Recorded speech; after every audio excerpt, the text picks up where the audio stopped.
Good afternoon, ladies and gentlemen. This is Robert Chappell, Executive Editor of Madison365, with your daily update for Saturday, September 12th.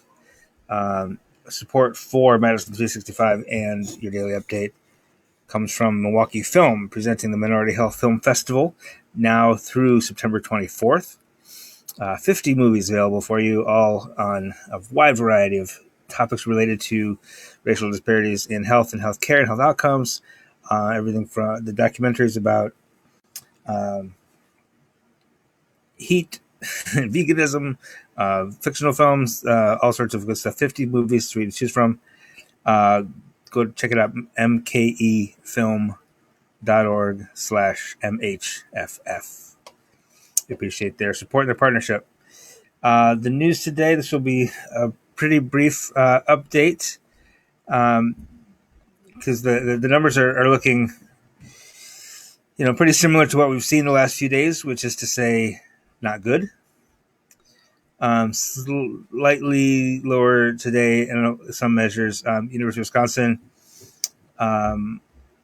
numbers are not quite as high today because they let us know today that there's so much going on there that they're actually going to be delayed a little bit in reporting their results. So lower counts from UW isn't necessarily good news at this moment. But overall, statewide, we have 1,353 new cases today. That's the third highest ever. The second highest was yesterday, and the first highest was 2 days ago. So we're at a really critical juncture right now in terms of the number of new cases that we're identifying. We did have more tests today, about 11,600, which is really good. So the positive test rate is down a little bit, but for the day it's 11.64%, which to say we're down to 11% is really bad.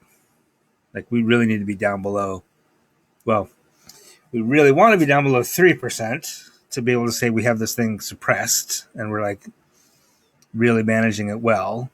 To say we've got it at least under control a little bit, you got to be under 10%. So to be over 11% today is bad. This is the 8th day out of the past 9 that we've been over 10%. There was one day in there in the past week and a half where we were at like 9.7%. So under 10%, but just barely. Now, understanding that any given day can just be a bad day, or there's some weird thing in the data, or like some negative testing get reported or something like that, you want to look at 7-day and 14-day, longer term periods. And those are bad too. Our 7-day, for the third straight day, our 7-day average is 14%. That's really terrible. Like, I'm not trying to, we're a nonprofit outlet. We don't necessarily run on clicks. We don't do the bleeds it leads thing. We're not trying to give you bad news in order to get more viewers and readers. I'm just being fully honest with you. 14% is really terrible, and I just don't know what we're going to do about it. Like, I don't see any concrete plan to get this thing under control at this particular moment. And 14% positive tests is not under control. We're starting to see back up a second. We are now past 87,000 cases, 87,603. We'll certainly be past 90,000 in the next couple of days. At this rate, we'll be past 10,000. We'll be past 100,000 by the end of the month if we keep this up.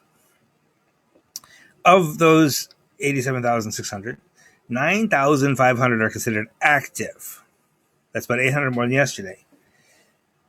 Remember the graphs where it was going to be like this, and then it was going to be a curve, and we're going to flatten the curve, and then we're going to go down.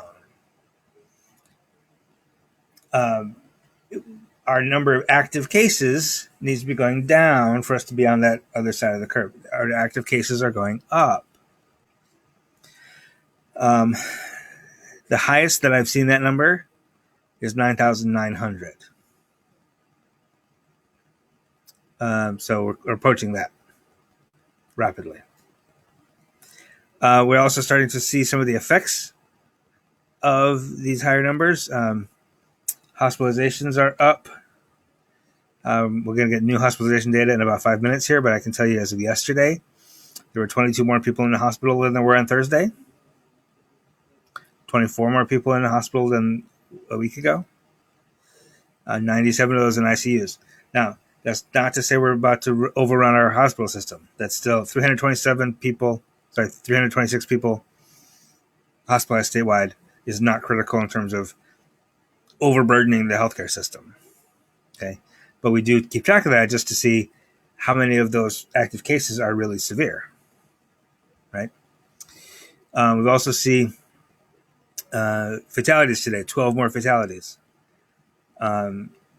which brings our daily average for the past 7 days to just under 6, about 5.9 deaths per day, and just under 7 for the past 2 weeks daily. You'll remember Waukesha County was having really big numbers about 3 weeks ago, and today they have 4 dead. 3 dead in Milwaukee County today, and 1 each in Kenosha, Oneida, Racine, Sheboygan, and Washington counties. Our total death toll now is 1,209. All right.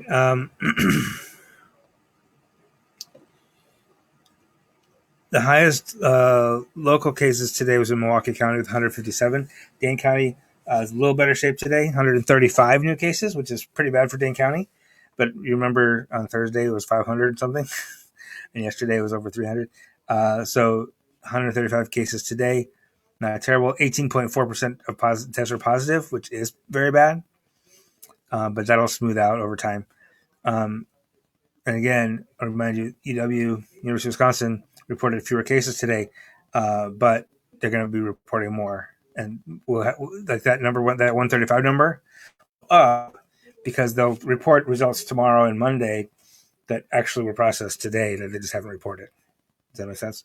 So that number is lower, but it's kind of might be a little bit artificially lower. We'll see. Brown County today also is back over triple digits with 132. And up there is 62% positive tests. I believe they did have that outbreak in the prison up there a couple of weeks ago. And I wouldn't be surprised to hear that a lot of that is driven by UW Green Bay and the universities up there. We do have several university towns on our high cases list today, including Douglas County, where UW Superior has 13 new cases. We haven't seen Douglas County on this list for a while. 13 new cases there. 18% of those tests are positive. Eau Claire County, 73 new cases today, just under 20% positive. La Crosse County had 72 yesterday, 75 the day before that. Today, 102. 40.3% positive tests. Obviously, UW La Crosse is there. Grant County, home of my alma mater, UW Platteville, 15 new cases today, 16% positive tests. Portage County, home of UW Stevens Point, 24 new cases, 70.6% positive tests. Now, a lot of those places have been on this list before. So it's not, you can't just immediately attribute that to the University of Wisconsin. However, those numbers are higher than we've seen even in those counties. Finally, Walworth County, where UW Whitewater is, 55 new cases, 20.8% positive tests. I want to mention Racine and Kenosha. They had just crippling, terrible, out-of-control outbreaks earlier in the summer. They're both on the list in terms of cases. 17 new cases in Racine County, 19 in Kenosha County today. But both of them have positive test rates lower than 5. Racine County is at 2.7. Kenosha County is at 4.4. So that's very good news for the southeastern corner of the state.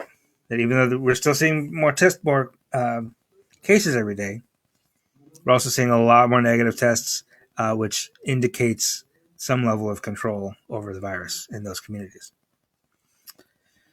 One other county that's in better shape than you might think is Ozaukee County. 19 new cases today, but only 2.9% positive tests. So that's good news there.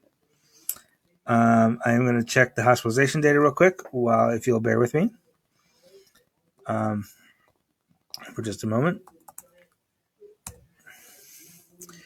I mentioned, as of yesterday. Oh, this is good. As of yesterday, we had 326 people in the hospital, which is 22 more than the day before. Today, we're at 319. We have 7 fewer than yesterday. That doesn't mean only 7 people got out, but it means 7 more people got out than went in. So you could have 20 people who got hospitalized, but 27 people were discharged or died. And so you end up with going down. So that's good news that 319 is the current number of hospitalized. And I'm going to take a look at, I'm sorry, I forgot to do this before I logged in here. I'll check the rate of transmission. Yesterday, you remember, we're at 1.22, second highest in the nation. Today, we've slipped to third at 1.21. So we're no better, really. North Dakota passed us at 1.23. West Virginia has come down to 1.35. Remember yesterday they were at like 1.4 something. Again, that is a descriptive measure. That's not predictive. That's indicative of the past 7 to 10 days or so. That's not necessarily exactly what's happening today. It's not necessarily predict what's going to happen tomorrow. But basically, over this past 5 to 7 days, every 100 people who've been infected have passed on to 121 more people. Does that make sense? So you end up with 221 sick people from the first 100. And then each round of infection is bigger than the previous round by 21%. So that's how it gets out of control. But that's an indicator that it is out of control. People are spreading it. If we can get that number below 1, that means the spread would slow down and it would actually start to go away because each round of infection would be smaller than the previous round. I remember not too long ago, like in August, most of the nation was under 1. And the way I'm looking at this chart right now, I'll drop a link to this in the comments just so you can all look at it with me if you want to.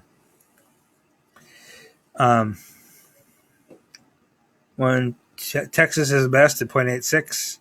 Hawaii also 0.86.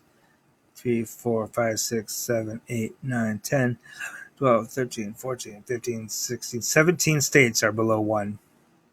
Georgia is right at 1.0. South Dakota, 1.01. The rest of these states are above 1. That means in the entire nation, this thing is spreading faster. Or people are getting sick faster than they're recovering, which is just not where we need to be. I really thought we'd be past this by the 6-month point. It's really disappointing that we're not.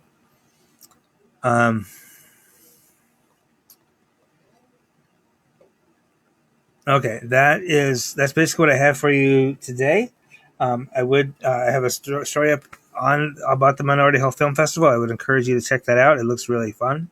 Again, I spoke with the organizer, Gerard Blanks, who is a director of culture and communities for Milwaukee Film, and he does the Black Lens Black Film Festival, as well as this one. And this one is we talk about minority health films. Like, what is this, like 50 documentaries about like diabetes or what? But it's a real wide range of things. There's a documentary called Cooked about the heat wave in Chicago several years ago and how just sort of looking at how minorities, people of color, neighborhoods that are mostly people of color, that is where most of the people died, and like trying to figure out why that is. And this is the systemic racism that leads to that. They've got a documentary about veganism in people in communities of color, which is really interesting. They've got historical documentaries and real cultural studies of Native American communities, and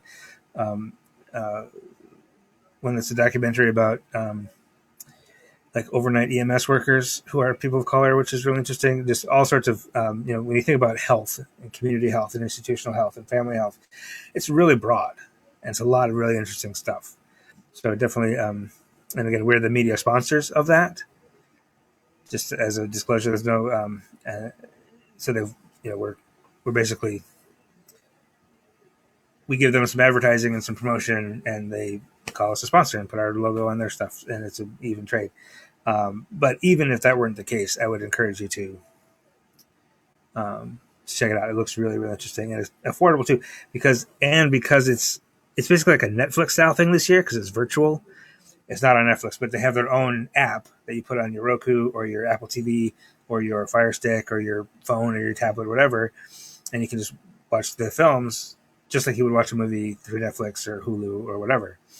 And it's $3 a film, $2.99 per film, or $24.99 for the entire festival, 50 movies.